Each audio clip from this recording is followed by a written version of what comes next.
Salam, hər vaxtınız xeyir olsun. Mən Rəvanə Asiman, Azərbaycan dili və ədəbiyyat müəllimiyəm. Azərbaycan dilini daha yaxşı öyrənmək istəyən şəxslər üçün video dərslər hazırlayıram. Yəni YouTube sinifimə xoş gəlmisiniz. Bu dərsimizdə Azərbaycan dilinin orfoepiya normaları haqqında danışmaq istəyirəm. Yəni Azərbaycan dilinin doğru tələffüz normaları haqqında. Bu mövzunu bilmək çox önəmlidir. Çünki Azərbaycan dilində doğru yazmaq qədər doğru danışmaq da önəmlidir. Bəzən gözəl danışmaq istəyən insanların bir qismi elə düşünür ki, sözlər kitabda necə yazılıbsa, o şəkildə desəm daha düzgün danışaram. Lakin belə danışdıqda əksinə, düzgün danışmırsınız.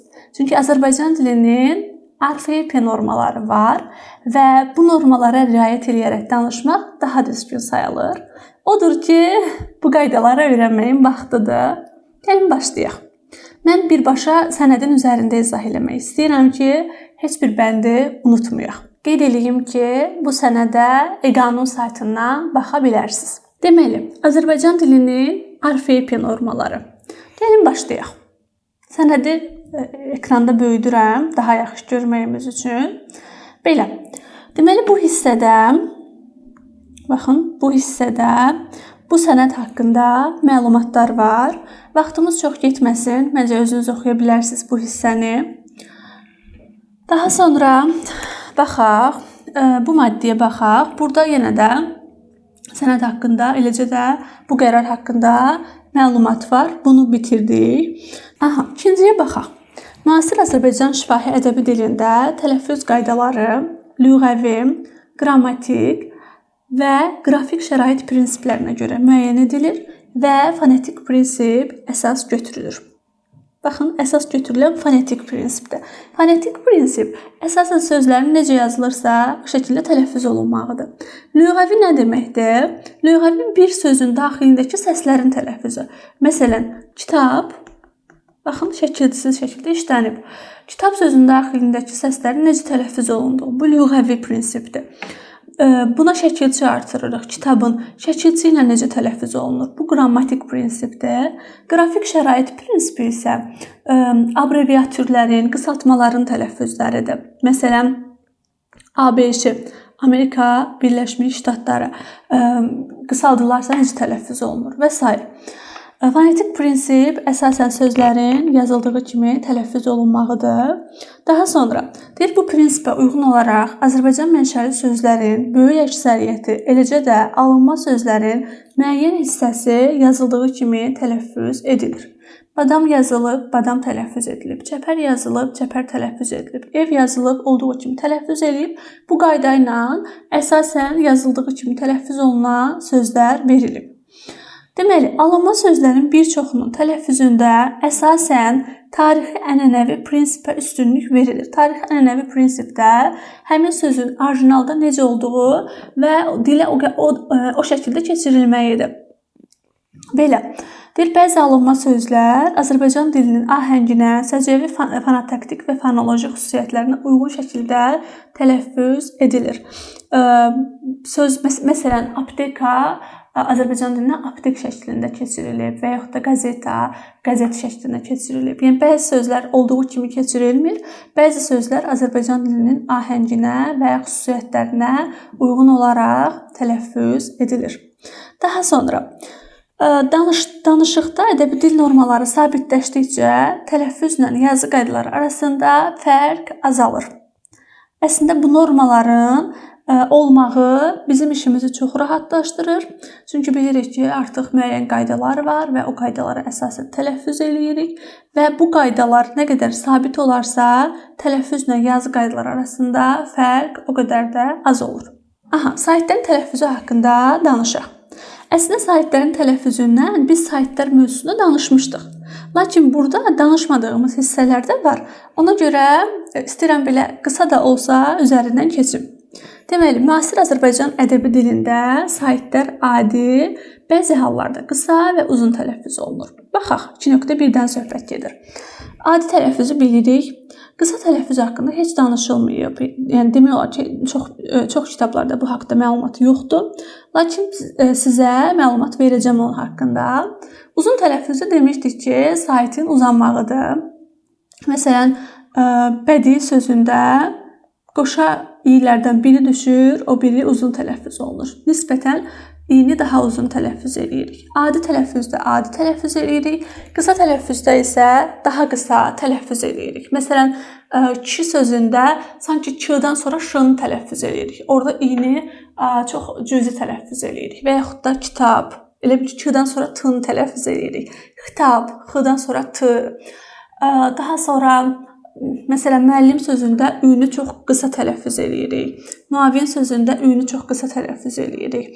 Qısa tələffüz haqqında da bu qədər. Daha sonra saitlərin uzanması haqqında burada çox qalmaq istəmirəm bu hissədə. Ərəb-fars sözlərində demişdik ki, uzanma var. Uzanma Azərbaycan dilinə xas olan xüsusiyyət deyil, lakin Azərbaycan dilində olan alınma sözlərə aid olan xüsusiyyətdir. Hansı alınma sözlərə? Ərəb-fars mənşəli alınma sözlərə aid xüsusiyyətdir. Burada bir-bir saitləri yazıb. Düşünürəm ki, bu hissəni oxumağa ehtiyac yoxdur. Tələffüz eləyərək sözdə uzun sait varmı və yaxud yoxdur, bunu özünüz tapacaqsınız. Düzgün tələffüz eləsəz, tapacaqsınız ki, burada saitin uzanmağı var. Məsələn, baxaq, əla deyirik. Orada ə-ni uzaldırıq. Və yaxud da memar deyirik. E-ni uzaldırıq. Məna, ə-ni uzaldırıq.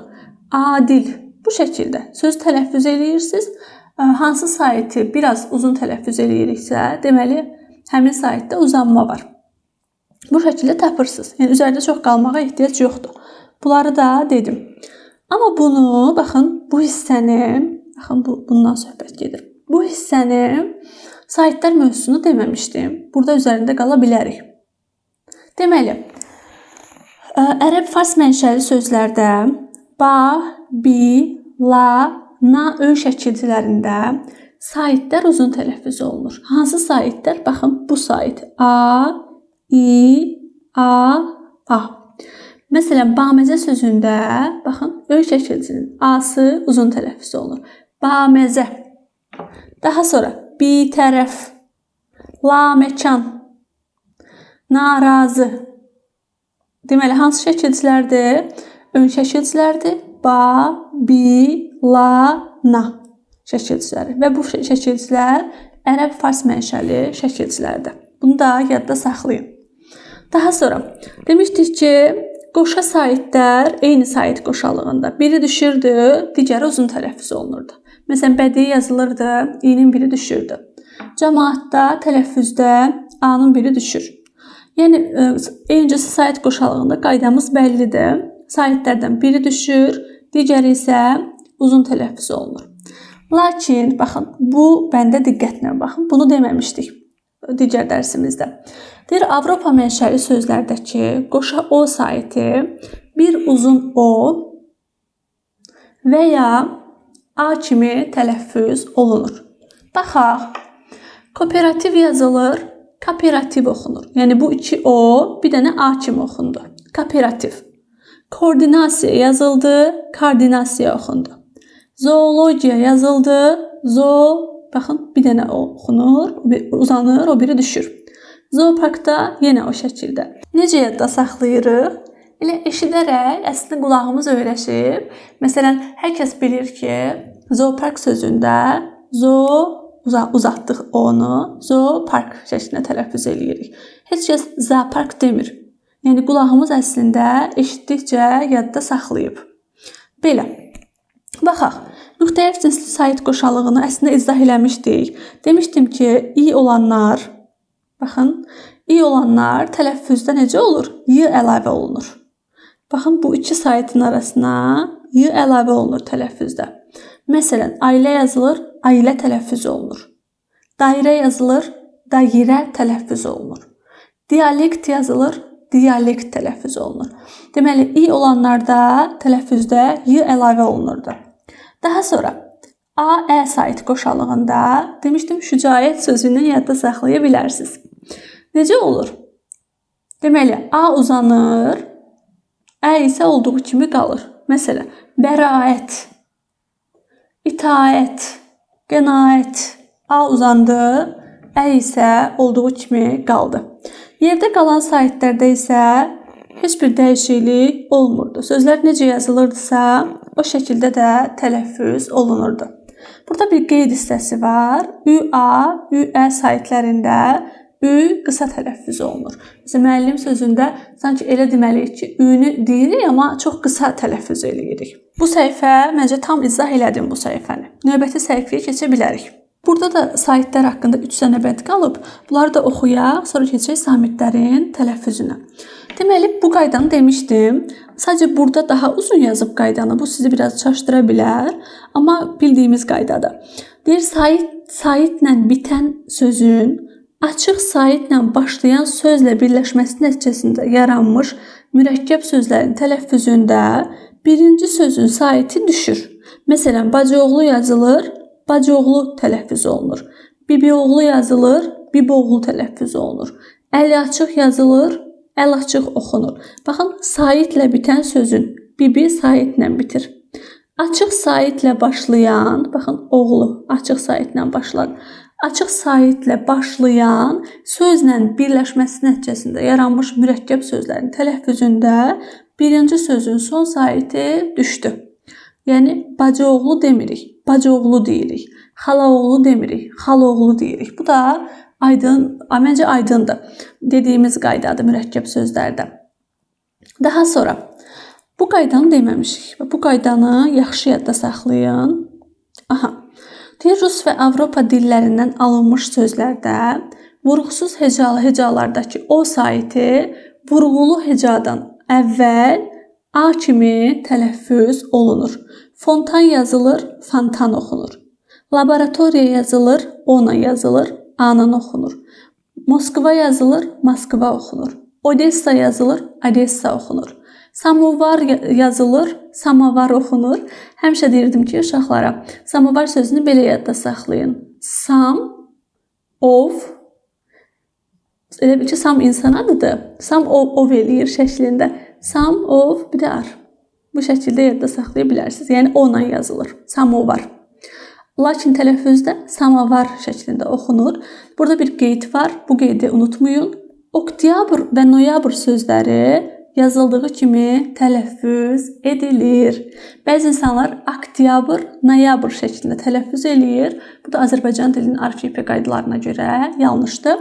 Bu sözlər necə yazılırsa, o şəkildə də tələffüz olunmalıdır. Bir də dəyişiklik olan sözlər var. Deməli, ov, öv tərkibli sözlərdə səs düşümü hadisəsi baş vermir. Gəlin qaydanı tam oxuyaq. Deməli, bunu silim, daha yaxşı oxunsun. Tərkibində ov, öv hərf birləşməsi olan sözlərdə səs düşümü hadisəsi baş vermir. Fonetik prinsipə uyğun olaraq sözlər necə yazılırsa, o şəkildə tələffüz edilir. Cövhər yazılır, cövhər oxunur. Çovğun yazılır, çovğun oxunur. Dovğa yazılır, dovğa oxunur. Amma əvvəllər bu düşürdü. İndiki qaydaya əsasən dəyişiklik olunmur. Sözlər necə yazılıbsa, o şəkildə də tələffüz edilir. Belə, saitlərin tələffüzü haqqında bu qədər. Keçə bilərik samitlərin tələffüzünə. Deməli, müasir Azərbaycan ədəbi dilində kar samitlər cingiltili samitlər isə kar tələffüz oluna bilir. Əslində baxın, belə uzun qaydalar şəklində yazıb, amma hamısı mən samitlər mövzusunda hamısını izah etmişəm. Hamısı rahat qaydalardır. Qısa üzərindən keçəcəm, üstündə çox qalmayacağam. Deyir ki, söz ortasında encisli qoşa kar samitin qoşa ki, qoşa p, qoşa t və ya müxtəlif cinsdə iki kar samitin ikincisi cingiltili tələffüz olunur. Qayda şəklində öyrənməyə ehtiyac yoxdur. Sözlərlə yadda saxlayırsınız. 8 yazılır, 8 oxunur. İkincisi cingiltili tələffüz olundu. Təşəkkür yazılır, təşəkkür oxunur. Nə bilim, cübbultu yazılır, cübbultu oxunur. Əlbəttə yazılır, əlbəttə oxunur. Tüstü yazılır, tüstü oxunur. Usta yazılır, usta oxunur. Kəskin, kəskin. Ötkəm, ötkəm. Bu şəkildə sözlərlə yadda saxlayırsınız. Qayda şəklində görəndə biraz çaşdırıcı ola bilir. Daha sonra qoşa qıda necə olurdu? Sözlə yadda saxlayırdıq. Diqqət yazılır, diqqət oxunur. Saqqal yazılır, saqqal oxunur. Baxın, birinci q ilə əvəz olundu. Daha sonra bu qayda əslində rahat qaydadır. Sadəcə uzun görünür. Sözlərə baxsaz biləcəksiniz. tələffüzündə heç bir dəyişiklik olmayan samit qoşalıqları. Baxın, bu samitlər və bu samitlər. Necə yadda saxlayırıq? Sözlərlə. Addım yazılır, addım oxunur. Amma yazılır, amma oxunur. Bənna, bənna, dəbbə, dəbbə, güllə, güllə, qəyyum, qəyyum. Qoşa yığıda biraz fərqlilik var idi. Bununla bağlı burada var, baxın. Deməli, qoşa yığılar İyyatın, iyyənin və yaxud iyyətin tərkibində olarsa, tələffüzdə yığılardan biri düşür. Söz kökündə olarsa, dəyişmir. Baxın, bu yuxarıda yazılıb, qəyyum, səyyar söz kökündədir. Heç bir dəyişiklik olmur. Yazılışı necədirsə, tələffüzü də o şəkildədir. Lakin bu şəkilçilərin tərkibində olanda qoşa yığılardan biri tələffüzlərdə düşür. Bir də bu qayda var ha. Baxın 3.5. Bu qaydanı əvvəlki dərsimizdə izah etməmişəm. Buna diqqətlə baxın. Deyir, söz ortasında qoşa K hərfi ilə yazılan Rus və Avropa mənşəli sözlər bir K səsi ilə tələffüz olunur. Akkordeon yazılır, akordeon oxunur. Akreditasiya yazılır, akreditasiya oxunur. Akkumulyator yazılır, akkumulyator oxunur. Yəni qoşa K bir dənə K kimi tələffüz olunur. Belə. Bu qaydanı izah elədim. Daha sonra keçək bu qaydaya. Söz ortasında yanaşı gələn müxtəlif cinsli kar samitlərin ikincisi əsasən cingiltili tələffüz olunur. Sözlərlə tapacaqsınız. Axtarış yazılır, axtarış oxunur. Asfalt F, V kimi tələffüz olunur. Bəxtiyar yazılır, bəxtiyar oxunur. Böhtan yazılır, böhtan oxunur. Bu şəkildə. Deməli, müxtəlif cinsli kar samitlərdə əsasən ikincisi cingiltili tələffüz olunur. Burada bir dənə qeyd var. Bunu əslində əvvəlki dərsdə demişdim. Diqqətli olmalısınız. Sözdə kar, keş, pas şəkilçiləri varsa, baxın, bu Ç, bir də P. Olduğu kimi qalır. Dəyişiklik olunur. Sənətkar, yəni burada baxıb iki dənə kar samit yanaşı gəlib, demək ikinci cingiltili tələffüz olunacaq deməyəcəyik. Bu şəkilçinin tərkib hissəsi olduğu üçün tələffüzdə dəyişiklik olmur. Sənətkar yazılır, sənətkar tələffüz olunur. Zəhmətkeş tələffüzdə olduğu kimi qalır. Aşpaz yazılır, aşpaz tələffüz olunur. Aşpaz yox, aşpaz. Bu şəkildə yadda saxlayın. Bu qaydanı əvvəlki dərsdə demişdim. Deməli, söz ortasında B və M samitlərindən əvvəl gələn N hərfi M kimi tələffüz olunur. Məsələn, baxaq. Baxın, dinməz. N, M-dan əvvəl gəlib, deməli, M kimi tələffüz olunacaq. N, M, B-dan əvvəl gəlib, deməli, M kimi tələffüz olunacaq. Günbəz. Sönməz, sönməz. Sünbül, sümbül, şənbə, şənbə, zambaq, zambaq. Sonra müxtəlif cinsli, baxın, FT, XT, ST və ŞT samitləri ilə bitən sözlərin tələffüzündə aşağıdakı qaydalar gözlənilir. Deməli, baxın, izah olunub. Belə sözlərdən sonra samitlə başlayan şəkilci və ya söz gəldikdə T tələffüz olunmur. Behişt, baxın, ŞT. Sonra samit gəlib. ŞT-dən sonra samit gəlib. Tələffüzdə T oxunmur. Behiştdən. Və yaxud da, baxın, samitlə başlayan söz gəlib. Deməli, T oxunmayacaq. Behiş oxunur. Və yaxud da xoşbəxtsən oxunur. Xoşbəxt tali, neftdən, neft quyusu, turist bazası, turistlər və s. oxunur. Daha sonra, belə sözlərdən sonra saitlə başlayan şəkilci və ya söz gəldikdə T hərfi D kimi tələffüz olunur. Behiştin yazılır, behişdin oxunur. T D ilə əvəz olunur. Sonra behişt arzusu. Yenə də ondan sonra sait gəlib tələffüzdə D kimi oxunur. Xoşbəxtin, xoşbəxtdin. Xoşbəxt adam, xoşbəxt D adam. Neftin, neftin, neft axını, neft D axını. Baxın, D deyirik burada. Turistin, turistin.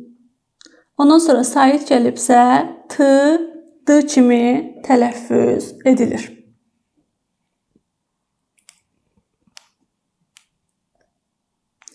Daha sonra çox hecalı, ha belə bəzi tək hecalı sözlərin sonunda işlənən zingiltili B, C, D, C qaydası. Bunu əvvəlki dərsdə çox geniş izah eləmişəm. Ona görə indiki dərsdə üzərində çox qalmaq istəmirəm. Baxın, sonu bu samitlərlə bitən sözlər ayrıca işlənibsə, tələffüzdə B, P kimi, C, Ç kimi, D, T kimi, C, Ç kimi tələffüz olunur. Yəni kar qarşılıqları ilə tələffüz olunur. Bunlardan sonra samitlə başlayan şəkilçi və ya söz gəldikdə yenə də kar qarşılıqları ilə əvəz olunur. Bunlardan sonra saitlə başlayan şəkilçi gəlibsə, olduğu kimi tələffüz olunur. Gəlin hərəsindən bir dənə nümunəyə də baxaq. Baxın, ayrıca işlənib. Deməli, D, T kimi tələffüz olunur. Kar qarşılığı. C, Ç kimi tələffüz olunur. Yaxud B, P kimi tələffüz olunur. Bundan sonra samit gəlibsə, baxın, B samitdir. Deməli, bu C, Ç kimi tələffüz olunacaq. Bundan sonra samit gəlib. Deməli, B, P kimi tələffüz olunur. Daha sonra, bunlardan sonra saitlə başlayan şəkilçi gəldikdə isə olduğu kimi qalır. Ağac, C olduğu kimi qalır. Corabın, B olduğu kimi qalır. Belə. Burada bir dənə qeyd hissəmiz var. Qeyd hissəsinə baxaq. Sait plus samit, samit plus sait plus samit modeli olan təkcəli sözlərdə sondakı B, C, D, G olduğu kimi qalır. Yəni tələffüzdə heç bir dəyişiklik olmur. Ac, ad, dad, qab, od, sac, ud, yad. Deməli, sait plus samit, samit plus sait plus samit modeli ilə yaranan təkcəli sözlərdə sondakı B, C, D, G dəyişmir, olduğu kimi tələffüz olunur. Baxaq G hərfinin tələffüzünə. Deməli, əslində burada da qayda çox rahatdır. Samitlər mövzusunda izah eləmişəm. QG əvəzlənməsi baş verən sözlərdə tələffüzdə tam fərqlidir. QG əvəzlənməsi olmayan sözlərdə isə tələffüz tam fərqlidir. Baxaq, əvvəlcə QG əvəzlənməsi olan, yəni otaq plus A olsa, otağa olarsa, QG əvəzlənməsi olarsa, görək tələffüz necə olur? Bu sözlər ayrıca işlənəndə G, X kimi tələffüz olunur. Balıq yazılır, balıq kimi tələffüz olunur. Daha sonra, bu sözlərdən sonra samitlə başlayan şəkilçi və ya söz gəldikdə yenə də G, X kimi tələffüz olunur. Bunlardan sonra, baxın, sonu G ilə bitən sözlərdə, bundan sonra saitlə başlayan şəkilçi və ya söz gəldikdə G, X kimi tələffüz olunur. Otağa, balığın, yanacağa, hətta yazılışda da o şəkildə dəyişiklik olur. Q, X əvəzlənməsi baş verir. Sonra, belə sözlərdən sonra saitlə başlayan söz işləndikdə, yəni burada həm mürəkkəb sözlərdə, həm də söz birləşməsində, yenə də saitdirsə tələffüzdə Q, X əvəzlənməsi baş verir. Uşaq oyuncağı demirik, uşaq oyuncağı deyirik. Amma burada məsələn, uşaq çantası desəydik, Ç samit olduğu üçün Q, X kimi tələffüz olunardı. Deməli, samit gələrsə Q, X kimi tələffüz olunur.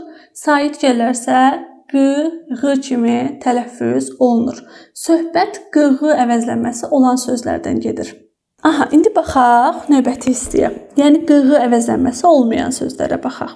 Deyir ki, ərəb mənşəli alınma sözlərdə söz ortasında kar samitdən əvvəl işlənən Q samiti K kimi tələffüz olunur. Məsələn, nöqsan yazılır, nöqsan oxunur. Nöqtə yazılır, nöqtə oxunur. Lakin demişdik, cingiltili samit gələrsə, Q olduğu kimi qalırdı. Məsələn, miqyas yazılır, miqyas oxunur. Kar samit olanda Q, K kimi tələffüz olunur. Cingiltili samit olanda olduğu kimi qalır. İstisna var idi burada. Haqlı sözü, haqlı yazılır. Haqlı oxunur. Baxmayaraq ki, L cingiltilidir. Bu istisnadır. Bunu yadda saxlayın. Əvvəlki dərsdə demişdik. Daha sonra, alınma sözlərin sonunda Q samiti K kimi tələffüz olunur. Filoloq yazılır, filoloq K tələffüz olunur. Haqq yazılır, haqq tələffüz olunur. Müttəfiq yazılır, müttəfiq oxunur. Yəni q-ğı əvəzlənməsi olmayan sözlərdə sonda gəlibsə q, k kimi tələffüz olunur. Aha, növbəti qaydamıza baxaq. Deməli, q hərfi ilə bitən alınma sözlərdən sonra samitlə başlayan şəkilci və ya söz işləndikdə q, k kimi tələffüz olunur. Q-ğı əvəzlənməsi baş verməyən sözlərdə, yəni alınma sözlərdə. Baxaq, üfüqdən q-dan sonra samitlə başlayan söz gəlib, deməli k kimi tələffüz olunur. Daha doğrusu samitlə başlayan şəkilci gəlib. Sonra üfüq xətti yenə samitlə başlayır, q, k ilə əvəz olunacaq tələffüzdə. Baxın, q-dan sonra samit gəlib, deməli k kimi tələffüz olunur. Bundan sonra samit gəlibsə q, k kimi tələffüz olunur.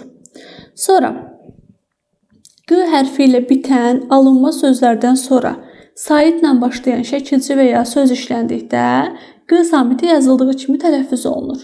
Təzyiqi, təzyiq altında, üfüqə, üfüq arxasında, sait gəlibsə q olduğu kimi qalır. Daha sonra 3.12-yə baxaq. Ç hərfi ilə bitən sözlər aşağıdakı qaydada tələffüz olunur. Azərbaycan mənşəli çox hecalı sözlərin sonunda Ç hərfi cingiltili y samitinin kar qarşılığı olan x kimi tələffüz edilir. Qayda biraz çətin görünə bilər. Əvvəlki dərslərdə izah eləmişdim bu qaydaları. Deməli, hansı sözlərdə Ç, Y əvəzlənməsi olurdusa, o sözlər ayrıca işlənəndə X səsi ilə tələffüz olunur. Məsələn, bələk, bələyin olur. Yəni, Ç-yi əvəzlənməsi baş verir. Ona görə tələffüzdə bələk demirik, bələk deyirik. Çiçək, Ç yazılır, X kimi tələffüz olunur. Ciyələk yazılır, ciyələk oxunur. Dilək yazılır, dilək oxunur. Bu şəkildə ayrıca işlənibsə Ç, deməli, X kimi tələffüz edilir. Deməli, bu qəbildən olan sözlərdən sonra samitlə başlayan şəkilci və ya söz işləndikdə yenə də Ç, X kimi tələffüz edilir. Baxaq, çiçəklər. Samit gəlib. Deməli, yenə də x kimi tələffüz olunur. Sonra çiçək dərdim. Yenə də baxın, d samitdir. Deməli, x kimi tələffüz edilir. Bundan sonra saitlə başlayan söz və ya şəkilci gəldikdə isə y ilə əvəz olunur. Çiçəyin, diləyimiz, əriyə, körüyə və s. Baxın, mürəkkəb sözlərdə və söz birləşməsində yenə də eyni şəkildədir. Ondan sonra sait gəlibsə Ç, Y ilə əvəz olunur. Sonra bu qaydaya diqqətlə baxın. Bunu əvvəlki dərsdə izah eləmişdim. Yenə baxın. Azərbaycan mənşəli təkhecalı sözlərin sonundakı Ç samiti Ç kimi tələffüz olunur. Yəni olduğu kimi qalır. Deməli, Azərbaycan mənşəli və təkhecalı sözlərdə. Deməli, dəyişimin olmamağının səbəbi təkhecalı olmağıdır bu sözlərin. Yazıldığı kimi tələffüz olunur. Bərk yazılır, bərk tələffüz olunur. Börk yazılır, börk tələffüz olunur. Tək, tək, tük, tük, türk, türk. Belə sözlərdə deməli, saitlə və yaxud samitlə başlayan şəkilci və ya söz artırdıqda da heç bir dəyişiklik olmur. Ç olduğu kimi qalır. Yadda saxlayarsınız. Daha sonra ərəb və fars mənşəli təkhecalı və çoxhecalı sözlərin sonundakı Ç samiti Ç kimi tələffüz olunur. Yəni, Ç-Y əvəzlənməsi olmayan sözlərdə ayrıca işlənibsə Ç olduğu kimi qalır. Çirk, çirk, əmlac, əmlac, təbrik, təbrik, idrac, idrac, şərik, şərik və s.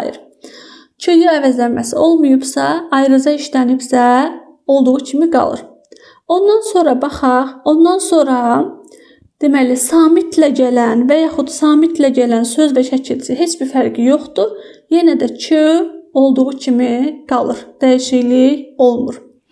Məsələn, baxaq. Tərk etmək. Ç-nı olduğu kimi deyirik. Əmlakdan. Ç-nı olduğu kimi deyirik. Yəni, Ç-y əvəzlənməsi olmursa, deməli, tələffüzdə Ç olduğu kimi qalır. Baxın, burada 2 dənə qayda var. Bu əvvəlki qaydalarda izah etməmişəm. Yadda saxlayın, çox önəmli qaydalardır. Deməli, Rus və Avropa mənşəli 2 və daha çox hecalı sözlərdə K hərfi özündən sonra incə sait gəldikdə K kimi, qalın sait və ya samit gəldikdə isə K' kimi tələffüz edilir. Baxaq. Anket incə saitdir. Deməli K kimi tələffüz eləyirik. Buket K kimi tələffüz eləyirik. İncə sait gəlib. Okean incə saitdir. Deməli okean deməliyik. Baxaq, ekran samit gəlib. K deyirik. Ekran. Koronavirus qalın sait gəlib. K deyirik. Aktual. Baxın, aktual. Ondan sonra samit gəlib. K kimi tələffüz edirik. Bu çox önəmli qaydadır. Çox insan bilmir ki, K kimi tələffüz eləyək, yoxsa K kimi tələffüz eləyək. Deməli, qaydamız necədir? K hərfindən sonra incə sait gəlibsə, K kimi tələffüz eləyirik. Qalın sait və yaxud samit gəlibsə, K kimi tələffüz eləyirik. Belə. Daha sonra Rus və Avropa mənşəli təkicalı sözlərin sonundakı K samiti K kimi tələffüz olunur. Burada çox güman yazılış xətasıdır. Bu K' olmalıdır. Bank yazılır, bank tələffüz edilir. Fakt yazılır, fakt tələffüz edilir. Fake yazılır, fake tələffüz edilir. Tank, tank. Belə. Samitlərin tələffüzü haqqında bu qədər. İndi danışaq şəkilçilərin tələffüzü haqqında. Deməli, üçüncü şəxsin təkini bildirən dır xəbərlik şəkilçisi tələffüzdə D kimi tələffüz olunur. Yəni, ağıllıdır yazılır, ağıllıdır oxunur. Doludur desək yanlışdır. Doludur deməliyik. Sondakı R tələffüz olunmur. Daha sonra bunu bildik. İkinciyə keçək. Deməli, ikinci şəxsin cəmini bildirən sınız xəbərlik şəkilçisi tələffüzdə sız kimi tələffüz olunur. Bacısınız yazılır, bacısız oxunur. Böyüksünüz yazılır, böyüksüz oxunur. Yəni, sınız və yaxud da siniz siz kimi oxunur. Sınız sız kimi oxunur. Belə, gözəlsiniz yazır, gözəlsiz oxunur. Retro Azərbaycan filmlərində çox vaxt bu qaydaya riayət olunmur. Məsələn, deyir, çox gözəlsiniz. Lakin bu şəkildə tələffüz eləmək doğru deyil. Gözəlsiz şəklində tələffüz etməliyik. Daha sonra deyir, zərf düzəldən, yəni bu qaydanı bildik. Zərf düzəldən la şəkilçisi, həmçinin ilə bağlayıcısı və qoşmasının şəkilçiləşmiş la forması nan kimi tələffüz olunur. Bax, çox vaxt bunu deyəndə deyir, axı atamla qəribə səslənir və yaxud da bacımla. Nan deyəndə biraz belə loru dildə danışmış kimi hiss eləyir. Lakin doğrusu budur. La kimi yox, nan kimi tələffüz etməliyik. Cəsarətlə yazılır, cəsarətlə oxunur. Qələmlə yazılır, qələmlə oxunur. Deməli, la zərf düzəldən şəkilçisi, həmçinin ilə bağlayıcısı və qoşmasının şəkilçiləşmiş forması la tələffüzdə nən kimi tələffüz olunur. Daha sonra burada bir qeydimiz var. Baxaq. Deməli, baxın, ilə bağlayıcısı və ya qoşması saitlə bitən sözlərə qoşulduqda iki sait yanaşı gəlir axı. Ona görə y əlavə olunur tələffüzdə. Nənəsi ilə babası demirik. Nənəsi ilə babası deyirik. Və yaxud da atası ilə deyirik, dostu ilə deyirik. Deməli, burada iki sait yanaşı gəlməmək üçün tələffüzdə y nan şəklində oxuyuruq. Atası ilə, dostu ilə, nə bilim, gözü ilə və s. Daha sonra bu qaydamızda bildik. Daha sonra dan çıxışlıq şəkilçisi m və n hərfləri ilə bitən sözlərə qoşulduqda nan kimi tələffüz olunur. Adamdan yazılır, adamdan oxunur. Bədəndən yazılır, bədəndən oxunur. Gözümdən, gözümdən. Meydandan, meydandan. Deməli, n-dən sonra gələndə çıxışlıq hal şəkilçisi nan kimi tələffüz olunur. İndi baxaq bu qaydamıza. Xüsusilə Naxçıvan şivəsində bu qaydaya riayət olunmur. Deməli, A-ə saitləri ilə bitən çox hecalı sözlərə y bitişdirici samiti ilə başlayan qrammatik şəkilçilər ya, yır, yar, yan, yacaq, yəcək yası, yaraq, yarkən, yıb, yınca və s. şəkillər qoşulduqda bu saitlər özündən əvvəlki hecaya uyğun qapalı saitlə əvəz olunur. Alınmayacaq, alınmayacaq yazılır, alınmayacaq oxunur. Anaya yazılır, anıya oxunur. Bağlayır yazır, bağlayır oxunur. Başlayar yazır, başlayar oxunur. Dəvəyə, dəviyə. Gözləyəsidir, gözləyəsidir. Kölgəyə, kölgüyə. Oxşayan, oxşuyan. Oynayınca, oynayınca. Söyləyən, söyləyən. Belə. Sonra deməli el samiti, deməli bu qaydanı da bildik. El samiti ilə başlayan bəzi şəkilçilər D, N, R, S, Ş, T, Z samitləri ilə bitən sözlərə qoşulduqda şəkilçinin ilk samiti assimilyasiyaya uğrayaraq fərqli tələffüz olunur.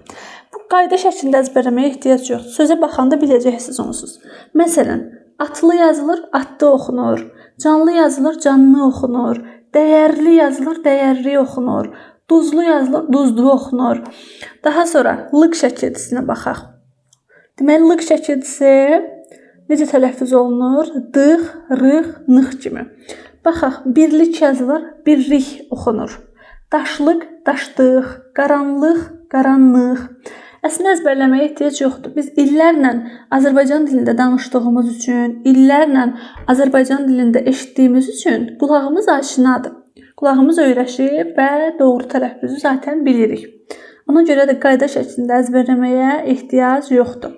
Daha sonra deməli, la şəkilçisi da, ra, na kimi tələffüz olunur. Banlamaq, banlamaq, dərmanlamaq, dərmanlamaq, düyünləmək, düyünləmək, hazırlamaq, hazırlamaq, təmizləmək, təmizləmək. Lan şəkilçisi dan, nan, ran kimi tələffüz olunur. Alqışlanmaq, alqışlanmaq, canlanmaq, canlanmaq, cəsarətlənmək, cəsarətlənmək. Yenə də əzbərləməyə ehtiyac yoxdur. Sözün tələffüzünə baxaraq tapacaqsınız. Laş şəkilçisi daş, raş, naş kimi tələffüz olunur. Cavanlaşmaq, cavanlaşmaq, dərdləşmək, dərdləşmək və s. Lar şəkilçisi dar, rar, nar kimi. Alətlər, alətlər yazılır, alətlər oxunur. Atlar, atlar, buludlar, buludlar, dənizlər, dənizlər, əskərlər, əskərlər və s. Yenə də sözlər tələffüz eləyərək doğrusunu tapacaqsınız. Qayda şəklində əzbərləsəz, bu sizin üçün çətin ola bilər. Növbəti səhifəmizə keçə bilərik. Deməli, laq şəkilçisi dağ kimi tələffüz olunur. Duzlaq yazılır, duzdaq oxunur. Qışlaq yazılır, qışdaq oxunur. Otlaq yazılır, otdaq oxunur. Sonra feildən isim və ya sifət düzəldən çı, çü, çin, kün, kən şəkilçiləri kar samitlə bitən sözlərə qoşulduqda, baxın, kar samitlə bitən sözlərə qoşulduqda K samiti C kimi tələffüz olunur. Döyüşkən yazılır, döyüşkən oxunur. İtkin, itkin, kəskin, kəskin. K, C ilə əvəz olunur. Nə vaxt? Kar samitlə bitən sözlərə qoşulduqda. Sonra Q samiti yenə də Q-X qaydası, Q-Q əvəzləməsi baş verən sözlərdə necə idi? X kimi tələffüz olunurdu. Baxın, eyni qaydadır. Bolluq yazılır, bolluq tələffüz olunur. Bozaraq yazılır, bozaraq tələffüz olunur. Yəni şəkilçilərin tərkibində olsa da qaydamız eynidir. Sonra K samiti yenə də qayda eynidir. K-yi əvəzlənməsi olan sözlərdə K xışlıq kimi tələffüz olunurdu. Baxın, şəkilçilərin tərkibində olsa da. Bunu silim ki, daha yaxşı oxunsun. Sonra baxaq tələffüzlərə. Bəzək yazılır, bəzək oxunur. Yəni buradakı ək şəkilçisi necə oxunur? Ək şəklində oxunur. Biçənək yazılır, biçənək oxunur. Döşək yazılır, döşək oxunur. Daha sonra M və N samitləri ilə bitən sözlərdən sonra işlənən dan çıxışlı hal şəkilçisi nan kimi tələffüz olunur. Qardaşımdan yazılır, qardaşımdan tələffüz olunur. Məndən yazılır, məndən tələffüz olunur. M və N şəkilçilərindən sonra. Daha sonra C samiti ilə bitən ınc, qac, ağac və c şəkillərində yenə də BDCC qaydasında olduğu kimi ayrıca işlənəndə c kimi tələffüz olunur. Gülünc, gülünc. Yenə də BDCC qaydasıdır. Yenə də ayrıca işlənibsə c kimi tələffüz olunur. Daha sonra qoşa kar samitlə bitən təkəcalı sözlərdən, məsələn, hək, şək, xət və s. sonra saitlə başlayan şəkilci və ya söz işləndikdə qoşa kar samitin ikincisi cingiltili tələffüz olunur. Məsələn, şəkkin yazılır, şəkkin oxunur. Şəkk etmək, şəkc etmək. Bax, c deyirik. Həkk, c.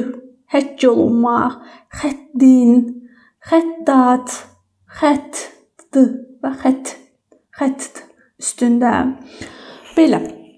Sonra müxtəlif cinsli samitlərlə bitən elm, fəhim, həcm, hökm demişdik. Yadınızda üzürlü sözünü yadda saxlayın demişdik. Üzürlü və yaxud üzürsüz.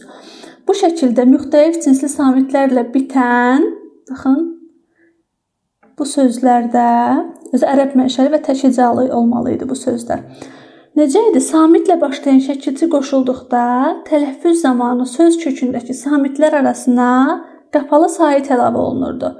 Üzürlü yazılırdı, üzürlü, lakin üzürlü oxunurdu. Baxın, üzürsüz, rısı, zı, rısı yazılır, amma burada tələffüzdə sait əlavə olundu. Və yaxud da zəhimli yazılır, zəhimli oxunur. Daha sonra səhimdar yazılır, yazılışda i yoxdur, tələffüzdə i var. Bu qaydanı da yadda saxlayın. Sonra idi, imiş, isə hissəcikləri saitlə bitən sözlərə qoşulduqda, baxın, yidi, yidi, yımış, imiş şəklində tələffüz olunur. Dərməli idi, dərməli idi. Dərməli imiş, dərməli imiş. Qazası idi, qazasıydı. Qazası imiş, qazasıymış. Yəni tələffüzdə yidi, yidi, yımış, imiş şəklində tələffüz edilir. Daha sonra stan, istan, istən, ustan, üstən şəkilləri tələffüzdə t, d əvəzlənməsi baş verir. Ərəbistan yazılır, ərəbistan oxunur. Gülüstan, Gülüstan, Qazaxıstan, Qazaxıstan, Monqolistan, Monqolistan, Türkistan, Türkistan, t, d əvəzlənməsi baş verir. Daha sonra dıqda, dişcə, dıqduqca, düşcə, dıqca, dikcə, dıqca, düşcə, araq, ərək şəkillərindəki q hərfi x kimi, ç hərfi isə x kimi tələffüz olunur. Deməli, dincəldikcə, dincəldikcə, gəldikcə, gəldikcə, qalaraq, qalaraq, gördükcə, gördükcə. Yəni tələffüz eləyəndə doğrusunu tapa bilərsiniz. Yəni əzbərləməyə ehtiyac yox. Doğru tələffüz eləyərək baxacaqsınız ki, q x kimi tələffüz olunur, ç ix şəklində tələffüz olunur. Yəni x şəklində. Belə. İndi keçək ixtisarların və qısaltmaların tələffüzünə. Baxaq. Deməli, ixtisarlar onları təşkil edən hərflərin sayından, sait və samit hərflərin yerləşməsindən, yalnız samit və ya sait hərflər arasında formalaşmasından asılı olaraq aşağıdakı kimi tələffüz edilir. İxtisarlar yalnız sait və ya samit hərflərdən ibarət olduqda əlifbadakı adlarına uyğun tələffüz edilir. Elmlər Akademiyası E-A şəklində tələffüz edilir. Daha sonra Dövlət Təhlükəsizlik Xidməti baş hərflərinin tələffüzünə baxaq. D, T, X. DTX yanlışdır. DTX şəklində tələffüz edilməlidir. Bakı şəhər, qoy buranı silim daha yaxşı oxunsun. Bakı şəhər təcili təxirə salınmaz tibbi yardım stansiyası. B, Ş, T, T, T, Y, S şəklində. Yəni, əlifbadakı adlarına uyğun tələffüz olunur. Nə zaman? Yalnız sait və samit hərflərdən ibarət olduqda. Daha sonra, sait və samit hərflərdən ibarət olan ixtisarlar Sait hərflərin yerləşməsindən asılı olaraq aşağıdakı kimi tələffüz olunur.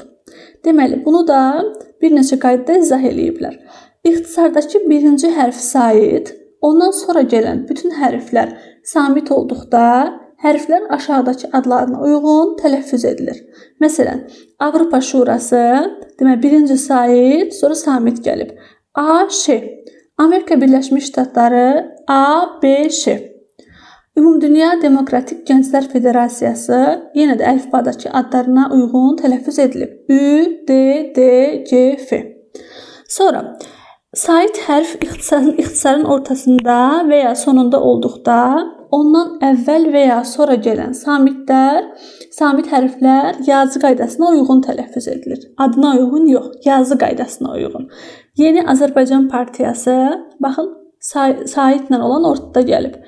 Yap şəklində tələffüz olundu. Bütöv Azərbaycan Birliyi BAB şəklində tələffüz olundu. Dünya Azərbaycanlıların Konqresi DAK şəklində tələffüz olundu. Xəzər Dəniz Gəmiçiliyi Texniki İstehsalat Birliyi XDC. Baxın, bu hissə necə oldu? Tib şəklində tələffüz olundu. Könüllü Hərbi Vətənpərvərlik Texniki İdman Cəmiyyəti, bu hissəni silim daha yaxşı olunsun.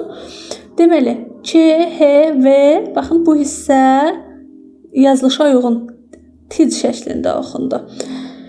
Əvvəlkilər əlifbadakı adına uyğun oxundu, lakin sait olan hissə yazılışa uyğun tələffüz edildi.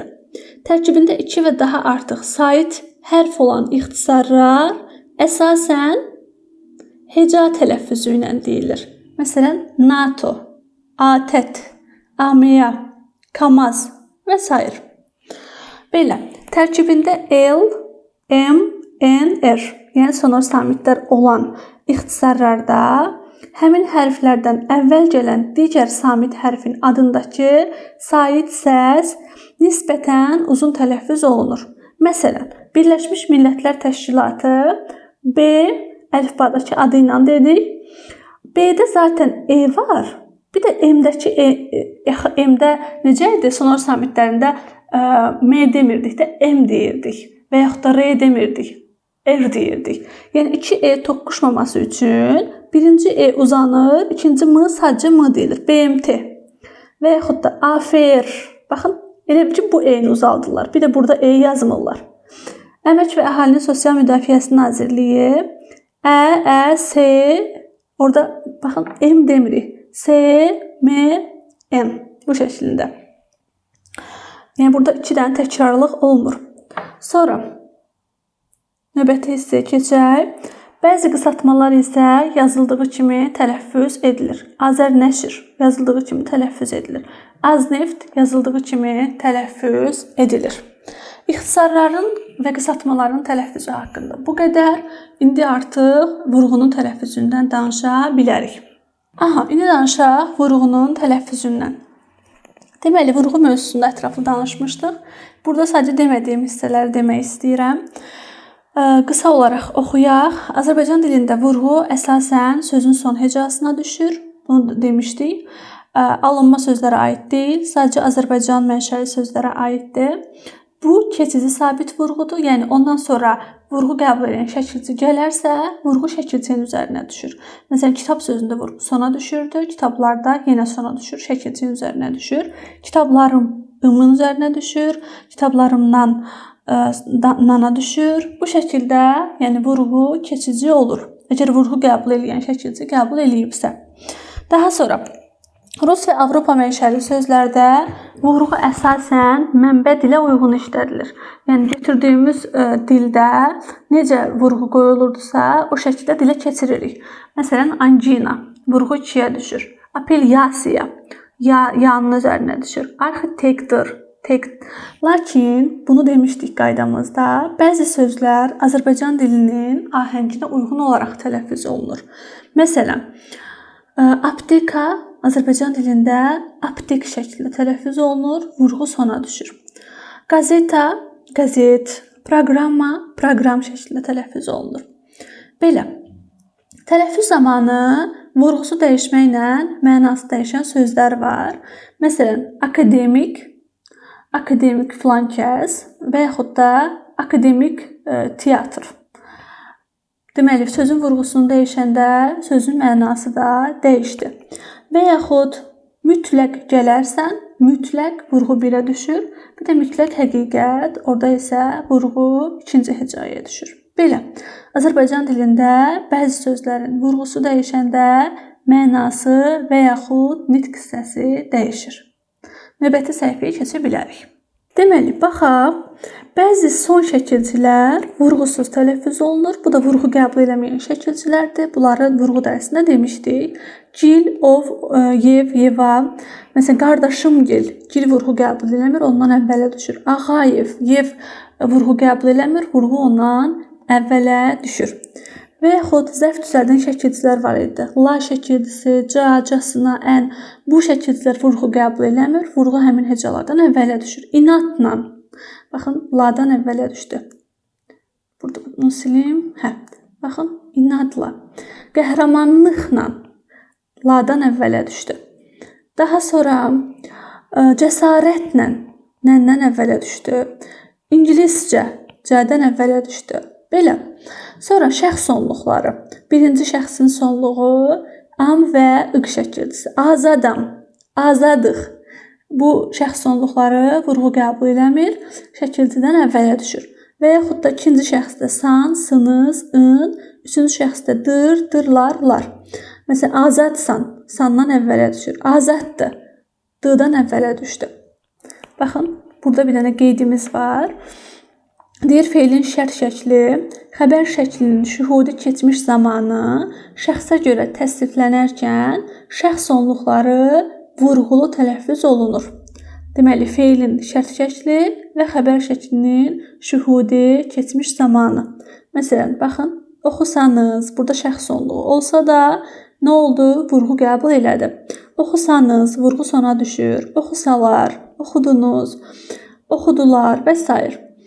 Əmr şəkli şəxsə görə dəyişərkən birinci və üçüncü şəxslərdə şəxs sonluqları vurğulu tələffüz olunur.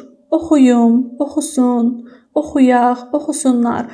Bunları da əzbərləməyə ehtiyac yoxdur. Sözə baxanda zaten tapırsınız ki, məsələn, oxuyum deyirsən, oxuyum, oxusun olduğu kimi deyirik sözü. Vurğu sondadır. Oxuyaq, oxusunlar. Yəni, tələffüz eləyərək vurğunu rahatlıqla tapa bilərsiniz. Daha sonra bir qeydimiz də var. Müasir Azərbaycan dilində arkən, mışkən, feili bağlama şəkillərinin formalaşmasında iştirak edən kən, ikən hissəci vurğusuz tələffüz olunur. Oxuyarkən, oxumuşkən, oxuyarkən, demişkən, yəni bu kən hissəsi vurğu qəbul etmir. Daha sonra ma, mə və bəzən m kimi olur inkar şəkilcisi. Vurğusuz şəkilcilərdir. Vurğu qəbul eləmir. Məsələn, oxumadı, bilmədi. Oxumayacaq, bilməyəcək. Oxumur, bilmir. Diqqət elədiniz, inkardan əvvələ düşdü vurğu.